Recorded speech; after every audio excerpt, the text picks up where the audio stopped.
Hello, ladies and gentlemen. My name is Brad, and welcome back to Screamin' Pirate EDC. Today, we have what I believe to be the first review on YouTube of a very interesting knife from EOS Knives. But first, what is on me today?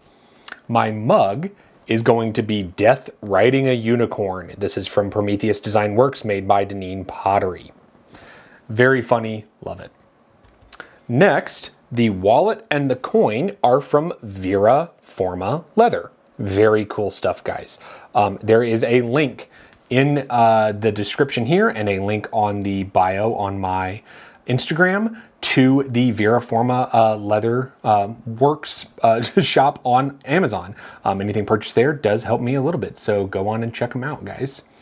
Next, the pin and the light. This is going to be the Fisher Space Pen in raw brass and the Olight i3T. Very cool stuff, guys. Love the minimalist here. All right, guys. We have all that out of the way. Let's take a look at the knife. Ooh, there's a little sneak preview for you.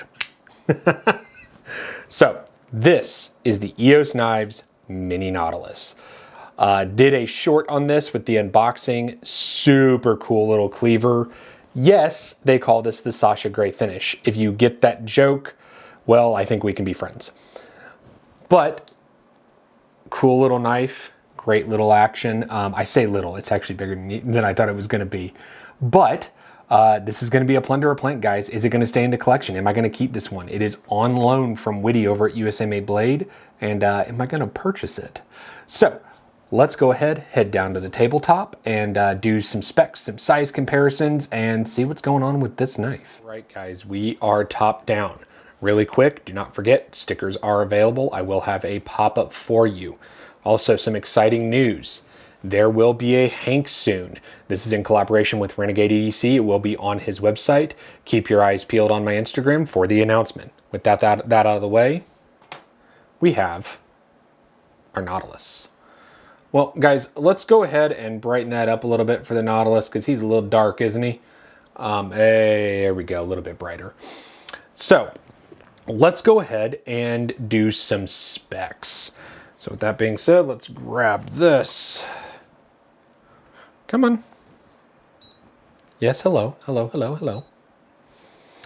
Website on USA Made Blade says, I think 6.25. Oh, look, 6.26. Right on the money, guys. Cannot complain about that. Next, let me grab the ruler for you guys. So, we are looking at just about 3 1/4 on that cutting length, if you guys can see that there. And we are looking at just about 8 inches overall. What that means for you guys is that I wear a large glove and in hand, I can choke up, but all of this space back here, I mean, look at that, guys. It's a ton of space, and it's actually very comfortable. So, what are we looking at as far as our thicknesses, guys? Let's go ahead and break out those calipers. So, our width at the thickest point on the handle, 0.62. With your clip, 0.76 inches. The blade is going to be 0.2. It's a thick boy, guys. And then behind the edge, right about 0.5, 0.4. So definitely thicker than most knives out there, guys. But I think for the intended task of a cleaver, for, you know, those big cutting tasks, it's not going to be that big of a deal. I really don't think, guys. So, have those out of the way. Let's do some size comparisons. So I think a few ones that a lot of people are going to know. Let's start out with the Brian Brown Jaeger, guys. Surprisingly, not that different in size. Now, obviously, one's more cleaverish and one's more Warrenclyffe, you know, semantics as it were at this point. But in overall size, very similar. Now, this grind on the Mini Nautilus is going to be taller. You're definitely getting more handle here. It's going to be a little more comfortable. So again, If you like cleavers, that's a good one. Let me go ahead and close the Jaeger up.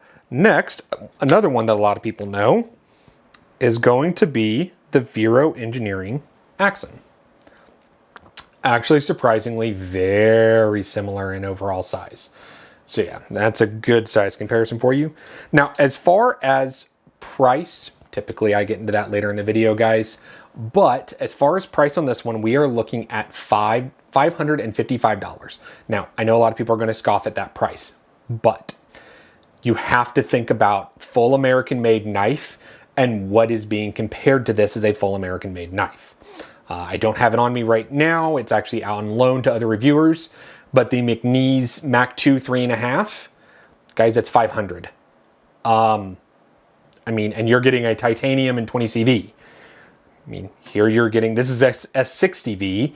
There's also S90V variants. You're getting carbon fiber and anodization. I mean, you're getting a lot here, guys, for American made, and it's honestly within the same price as a couple of its competitors. Let's talk about Spartan blades, guys. A full-size Harsey with any kind of ano and engraving. I mean, guys, that's $550. I mean, like, they're right around $500. So, I mean, if you want any kind of ano and laser work on a Chris Reeve, guess what? $550. So, I mean, guys, it's not outside of the realm of comparisons. Now, a lot of people are going to say, what about Hinderer? Because Hinderer is very, very close and very popular USA-made blade. XM18. XM18s are only going to run you about $425. But there is a drop point blade that EOS Knives makes that's $425. So, I mean, guys, for being American made, I don't mind the price. It doesn't bother me that much, to be entirely honest.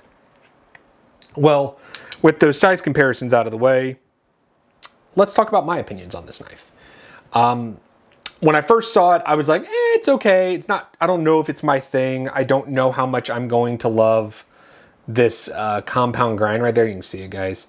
Didn't know if I was going to love it, but I definitely wanted to check it out, and Whitty reached out to me, and I was like, I can't turn that down. I think the milling work, because you guys can see there's milling here, here. There's no internal milling. Might be able to show that off. Oh, I can. There you go, guys. No internal milling, but you see there's a little groove right there for the blade. All of that. Your texturing on the carbon fiber is really nice, guys. And this thing flicks like nobody's business. Very good flick and has a good thumb flick. I think that if you get this knife, the thing to consider is that the flipper, I see it more as a finger guard than I do as a flipper. Because if I don't pull straight down in like an actual forceful fashion, I can definitely fail it. So they're a little lazy. You see, like, there's a little, hey, there we go. You can fail it, but I see it more as a finger guard, which I have had on some Spartan knives. Now, the flick, fantastic. If you like a cleaver, guys, it's unique. I'm surprised that there's a unique cleaver in the world at this point. The lanyard tube is a bit big for some people. It doesn't bother me at all. In and out of pocket, I have had zero problems with it, guys. I mean, I have plenty of clearance. I have no problem with anything snagging here. Like, all of that is good, guys. I think that it is a very well-designed knife, and I'm really excited to see an American company do a cool cleaver. For me, it fits in my hands. I like the design. If I were to make, I would say one complaint and two changes, guys. The one change I would make, I would love to be able to choke up. I'm one of those people now. Oh gosh, I would love for my finger to go right there. Love it. Also, this jimping is basically non-functional for me. It doesn't really do much. It's just kind of too smooth. I would sharpen that up just a bit.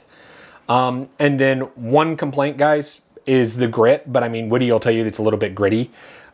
If this was my knife, I would take it apart. I would clean it. It probably wouldn't be gritty. But I think the grit is also what is stopping this flip occasionally. You can kind of feel it. But the flick is still really damn good.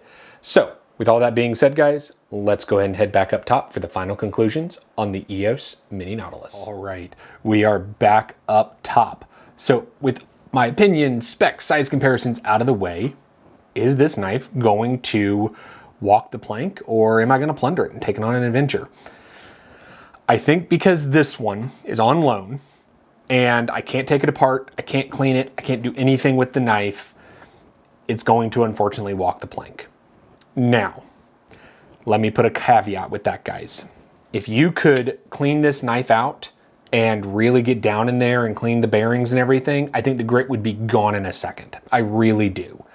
I think that if you like cleaver blades, God, guys, that's a cool cleaver. And it's really hard to do a unique cleaver right now. I mean, everything looks the same as far as cleaver blades, in my opinion. But the fact stands for me, I have a lot of Wharncliffes. Well, it's perceivably a lot of Wharncliffes, guys, and I have a really high bar right now. But I think for American-made materials, what you're getting, I like the price. I don't mind the $555. It doesn't bother me at all personally, especially versus its, you know, American-made competition. And it's a unique design. So if you like cleavers, you like unique designs, head over to USA Made Blade, guys. This is a cool one. And I'll catch you on the next one.